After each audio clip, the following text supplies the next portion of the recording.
We've just arrived to a skate park where I've literally never seen another human being until today. I just figured the world completely gave up on this place and that nobody would come. Is he already leaving? No, okay. So I'm gonna do all my talking bits out here because I don't want to disrupt the flow in the skate park, but the goal today was just to do a lot of skateboarding and also explain the skateboarding in a way that I usually don't do. This video is also sponsored by Squarespace. Thanks, Squarespace. I uploaded an anime convention vlog on my art channel the other day and my fiance was like, I felt like you didn't do enough explaining. I didn't really know what was going on. And I wonder if people feel that same way with my skate videos a lot because sometimes I'm just in the flow and I forget to talk about what the tricks are. And this is considered a very bad skate park. So maybe today I'll talk about a bit of what sucks about it, why I like other skate parks more, and why I also enjoy bad skate parks and why this wind is a problem.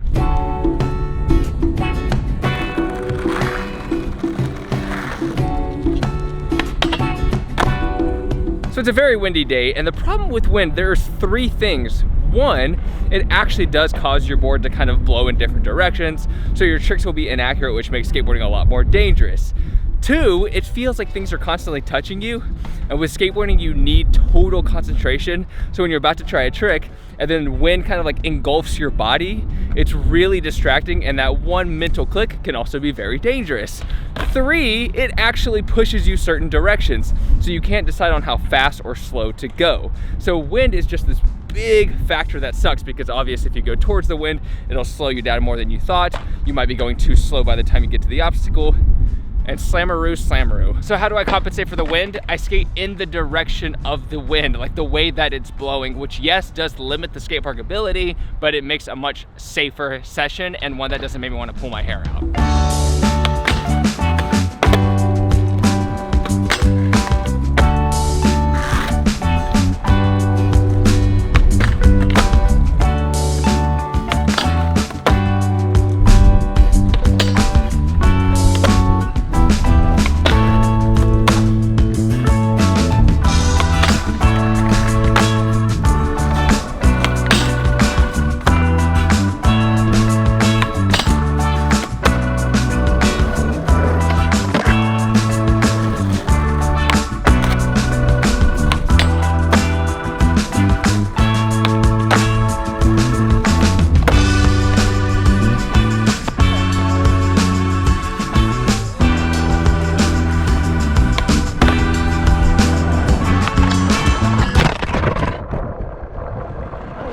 Well, that's it for the GoPro footage. I broke the actual stand it's on. This part came off, so I guess just back to my better camera. Okay, let's talk about some of the tricks. And if you don't like this, it's Sarah's fault because she wanted me to explain. So I feel like I do want to explain some of the nuances of the tricks that I was just doing. First off, I was practicing going slow for certain grinds because it's actually much scarier to go slow on a flat rail when you have to sit in a 50-50 because you can't escape by like falling forward past the rail. Like if you fall, you're going down on the rail. So that's why I was doing the slow tricks up, trying to get in like the kickflip 50-50 and allowing myself to balance on it to be more prepared for what it was like if I grinded something longer. Now on the one trick where I destroyed the GoPro, I was doing a front feeble trying to pop back to the left side. So usually when you do a grind, you come out at the very end of the rail, but sometimes you can figure out how to come out a little early. So if I didn't want to wait till the end, if there was a rail that just went on forever, I could come out early, which is actually a lot harder than it looks for certain tricks, like the front feeble I was trying. Earlier, you saw me pop out on the right side. I just transferred over. That one is easier because your body weight is going that direction. When you hop onto the rail, it's in front of you, and then it's easier to keep that momentum going by going to the other side. But to pop back where you came from, so to pop from where I am now, grind the rail, and come back to this side, on that trick is difficult because the only thing that can allow you to do a good pop off the rail are your toes, not your whole foot, your toes. So this might be a good time to answer the question, why are people in the Olympics so inconsistent? A lot of people around the world who watched it were thinking, why aren't they landing any of the tricks? Because there were certain sections where they would go ham. They would try the craziest tricks and they kept falling, and people were wondering, well, the thing with skateboarding, it's a lot more precise than people think. It's not just your whole foot that does the trick. Like, as long as your feet are in the right place, you're good. No, it's like your big toe, the way that it pinches sometimes will be the determining factor of landing the trick. The way the right side of the top of your foot is will determine the tricks. So that's why skateboarding is so inconsistent. That's why no matter how good you are, you can't just jump on a board and do every flat ground trick and impress everyone, because it takes a lifetime to even be kind of consistent. So for the last one, let's explain why I did the nollie flip at such a weird angle, but I did the nollie big spin at a straight on angle. And the reason is because it's much easier to clear a rail when you have to pop your tail, because when you pop your tail, your nose is already almost past the rail. And then you just have to lift up your back and you're over it. With nollie, you have to basically add a step to that. So when I did the nollie flip, I went at an angle because when you flip kick flip, when your board flips this way, it actually naturally goes this way. It goes to the left. When you do a heel flip, it goes to the right naturally. So when I do a nollie flip, it naturally goes this direction and it'll clear the rail. The thing with going straight at the rail, nollie flip style, if you do a nollie big spin, when you pop, your tail is already above the rail. So it's easy to follow along. With the nollie flip, you have to pop your nose, go all the way over the rail, and then drop. So the distance is like here. Like, you have to pop your nose here to make sure your nose gets up in time. So you have to go much faster, it's much more difficult, it's easier to go to angle, but some people can do it really well. And now a word from our sponsor, Squarespace. You know I've promoted the heck out of Squarespace, and it's because it's something that I use all the time. It's basically another Instagram or Twitter for me. It's something that I have all of my stuff at, all my creative work, all of my social media outlets, everything is there. It's a centerpiece for my portfolio of everything that I do. I have skate clips, I have my shop, and anyone out there who has a creative goal, who is trying to pursue a creative job, I would 100% recommend putting your portfolio on your website and having your links for everything else there. They also have beautiful templates, so you don't really have to try at all. Anyone who gets on it could easily figure out how to just drag and drop and build a website. They have easy navigation tools. You can have your own email campaign. You can basically build your own universe on this website, and I think it's incredible. So if you want to check it out, click the link in the description down below to get 10% off your first purchase or domain, or you can just go to squarespace.com and just do a free trial, test it out. If you don't like it, then that's whatever, but you can also, you know, I'm sure you'll love it. So check it out. Thank you so much, and let's get on with the rest of this session.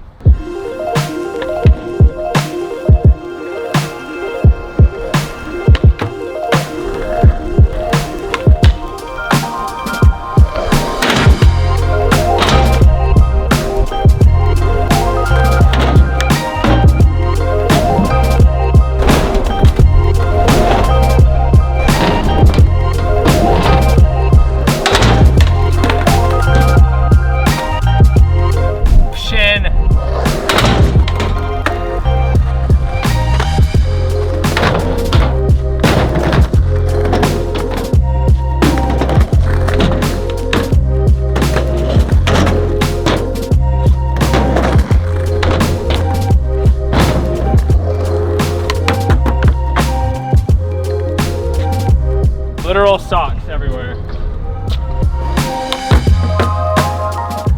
So the two noticeable tricks I want to talk about, besides the fact that I did a blunt to fakie on that 6-foot quarter pipe, that was really scary because the metal is really slippery, and every time that is, if you bail away the board, like shoot the board away from your feet and try to run down, you're basically risking slipping on your feet and hitting your head. So that was a little scary. I approached it and I did it though, and the same kind of applies to the little quarter pipes. They're also metal, but obviously you have way less of a way down to fall. And I did learn the fakie blunt, front side blunt in. And the reason that trick is so confusing is because you need to turn from riding switch to regular. So your shoulders, your hips, your knees usually follow the board into the trick, and then they actually want to keep going. Once you start turning your body and you start spinning, you want to keep spinning. So to turn it back the other direction basically requires you to use your hips to turn into the blunt while your shoulders stay still, and then when you pull it back, it's because your shoulders are already in place, because your hips and your knees and your feet always follow your shoulders. So if you can get your shoulders around, if you can get them to where you need to go,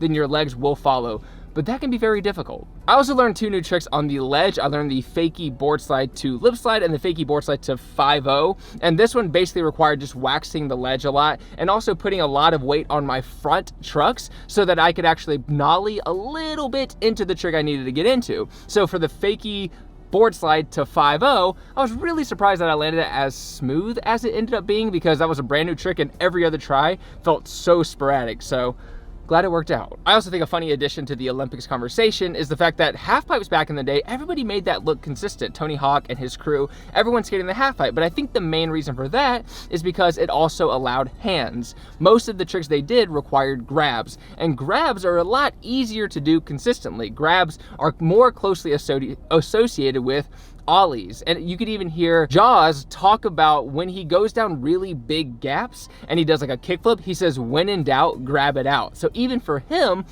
it's easier to grab the board to keep it more consistent. So that's why in the streets, it's just way less consistent. And that's why when you see BMX or scootering, you can be a little more consistent with things that require your hands and that don't require as much precise technique with your actual feet. Using little tiny pockets of your feet to do tricks is not the same thing that really applies to scootering and biking the same way. With scootering, you do need to do things like that, but you can also use your hands to help the handlebar move and to grab the thing and save yourself a lot of the times. This also goes deep into the conversation of which extreme sport is harder. A lot of people say, well, skateboarding is so much more difficult than scootering, and some people say like BMX is harder than skateboarding. The truth is they're all the same amount of difficult to get to a certain point. An expert skateboarder, an expert scooter, expert BMXer are all the same amount of skill. They took just as much effort, but to the normal person who doesn't actually do any of the activities, you're going to look like you're a lot better as a scooter or a BMXer when you put in as much time as you do with a skateboard.